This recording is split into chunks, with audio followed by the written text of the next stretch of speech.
Hoy vamos a meternos de lleno en uno de los textos más debatidos y quizá más fascinantes de toda la historia, la profecía de las 70 semanas del libro de Daniel. La pregunta es simple, ¿es solo un texto antiguo o de verdad esconde un cronograma divino que predice el futuro con una precisión que te vuela la cabeza? Porque si es así, bueno, eso lo cambia todo. A ver, el debate es este, ¿no? Por un lado, tienes a los críticos que dicen, mira, esto es un fraude, que se escribió mucho después, en el siglo II a.C., para que cosas que ya habían pasado parecieran profecías. ¡Qué listos! Pero, y aquí viene el pero gigante, esa teoría se topa con un muro. ¿Qué pasa si dentro de ese libro hay una predicción, una con matemáticas y todo, que se cumple siglos después de esa fecha en la que supuestamente se falsificó? Ahí la cosa se complica. Y es justo aquí donde la cosa se pone buena, porque la clave para desenredar todo este lío, según la interpretación que vamos a ver hoy, está justo en una profecía en particular. La de las 70 semanas. Es como si fuera un oráculo diseñado a propósito para decirle a los críticos, a ver, expliquen esto. Ok, vamos a meternos de cabeza en este enigma. Y miren, olvídense de las típicas profecías vagas, ¿saben? De esas que dicen, un gran líder vendrá. No. Aquí estamos hablando de números, de un cronograma matemático, un conteo regresivo súper preciso que si es de verdad, bueno, cambiaría la forma en que vemos la historia por completo. Y el texto mismo, en Daniel 9, nos dice que el objetivo de esta cuenta regresiva es gigantesco. No es solo para adivinar fechas, ¿eh? Habla de cosas como poner fin al pecado, de traer una justicia eterna, de culminar todo el plan divino. Bueno, para poder entender esto, primero tenemos que descifrar el código. Hay un principio muy común en la profecía bíblica que es un día por un año. O sea, cuando lees 7 semanas, no pienses en semanas literales, no.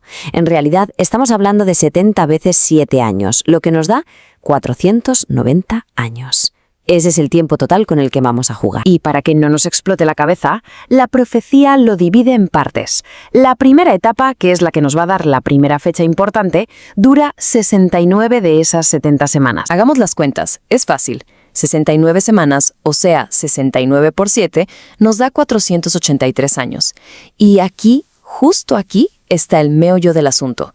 La profecía dice que van a pasar exactamente 483 años desde un decreto muy específico hasta que llegue el Mesías príncipe. Claro, esta es la pregunta del millón, ¿no? ¿De qué te sirve tener una cuenta regresiva de 483 años si no sabes cuándo darle al botón de empezar?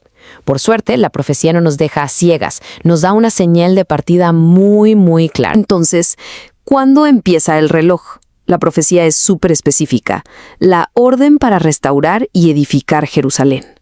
Para encontrar esa orden, tenemos que dejar la profecía por un momento y saltar a los libros de historia. Y la historia nos lleva a un candidato principalísimo, un decreto del rey persa Artajerjes. Está documentado en el libro de Esdras y se emitió en el año 457 a.C. Y ojo, no era cualquier decreto. No solo daba permiso, sino que ponía el dinero para reconstruir la ciudad. Esa es nuestra señal de partida. Y ahora, la matemática es súper simple, de verdad. Empezamos en el 457 a.C. Le sumamos los 483 años que calculamos y ¿a dónde llegamos? Al año 26 después de Cristo. Esa es la fecha. Ese, según la profecía, es el año en que algo tiene que pasar. Entonces, si la profecía es correcta, el año 26 después de Cristo tiene que ser el año en que aparece el Mesías príncipe. Así que pasamos de las matemáticas a buscar un evento histórico concreto. La gran pregunta es, ¿qué pasó exactamente en el año 26? Piénsenlo. Si Daniel es un fraude escrito en el siglo II a.C., ¿cómo diablos iba a predecir algo que pasaría casi 200 años después? Sería imposible, ¿no? A ver, ¿pasó algo importante en ese año? Y aquí es donde las piezas se encajan de una manera increíble. Vámonos al Evangelio de Lucas. Nos da una fecha histórica súper precisa. El año 15º del emperador Tiberio. Los historiadores ponen esa fecha justo en el año 26 después de Cristo. ¿Y qué pasó ese año? Empezó a predicar Juan el Bautista, el tipo que anunciaba que el Mesías estaba a punto de llegar.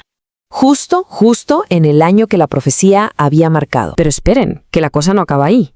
Ya cubrimos las 69 semanas, pero nos queda una más. La semana número 70.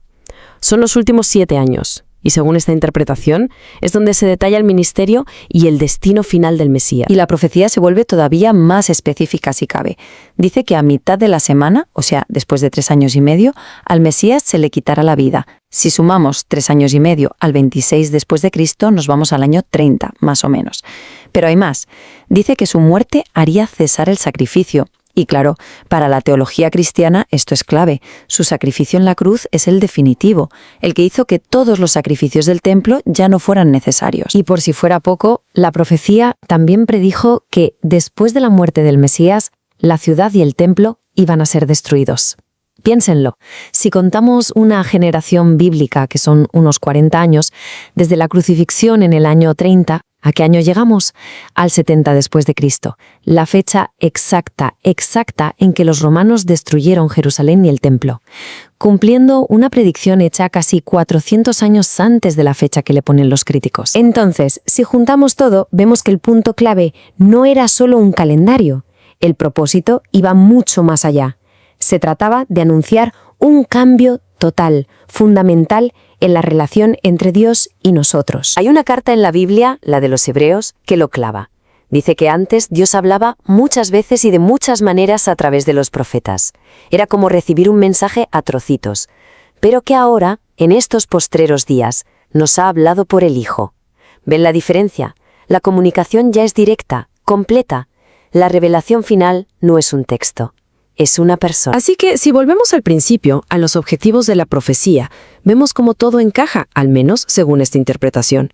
Poner fin al pecado, el sacrificio de Cristo. Traer la justicia perdurable, la justificación por la fe. Sellar la visión y la profecía, la revelación final en el Hijo. Y todo esto culmina en los eventos que se predijeron, hasta la destrucción del templo. Y con esto cerramos. Miren, más allá de si uno cree o no, el argumento que se presenta es brutal. Que el libro de Daniel tiene una predicción matemática que se cumple al pie de la letra, cientos de años después de cuando los críticos dicen que se escribió. Y eso nos deja con una pregunta que da que pensar. Si la historia se puede predecir con esa precisión, ¿significa que no es solo un montón de cosas que pasan al azar? ¿Podría ser, en cambio, una historia con un autor y un final ya escrito? La respuesta, claro, se le dejamos a ustedes.